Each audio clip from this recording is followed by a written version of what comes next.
Ystävänsä lapsia, me saimme laulaa. Ja eikö ole mahtavaa, että Jeesus on ystävä lapsia. Amen. Ihan pienten lapsien ja sitten vähän suurempien lapsien. Jokaisen meidän. Ja me saamme jälleen tänä sunnuntaina olla upeassa perhejuhlahetkessä seurakunnan keskellä, kun Huda ja Jean-Claude Kapingma sekä heidän tyttärensä Uvasi ja sitten isoveli Josue ja sitten tyttö Vauva ovat tässä hetkessä. Ja heillä on oikeastaan aika paljonkin syytä tällä viikolla tässä juhlaan, nimittäin Jean-Claude valmistui tällä viikolla lähihoitajaksi, joten annetaanko hänelle oikein raipuvat onnitteluapuja. Ihan mahtavaa, hieno saavutus ja siunausta siitä. Mutta te olette saaneet suloisen tyttövauvan Jumalan lahjana jo jokin aikaa sitten. Ja nyt haluatte olla pyytämässä Jumalan siunausta hänen elämänsä ylle. Ja koko perheenä olette saaneet kokea Jumalan siunausta. Ja on ihana nähdä teitä tästä perheenä yhdestä kokoa. Niin suloisesti hän minua sinne katsoa. Kuka kumman sitä siinä on. Olette tänään tuoneet tyttärenne Marian seurakunnan keskelle. Haluatte pyytää Jumalan siunausta hänen elämänsä ylle. Tiedän, että äitinä olette jo rukoilleet ennen hänen syntymänsä.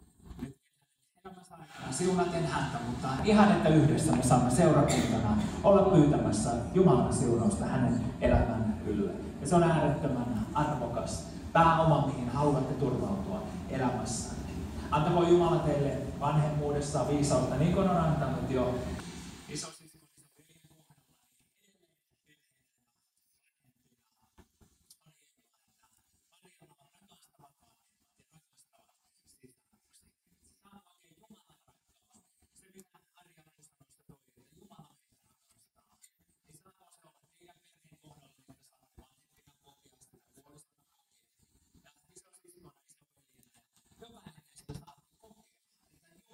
Teitä rakastaa. Se on ihana totuus. Jeesuksesta kerrotaan näin.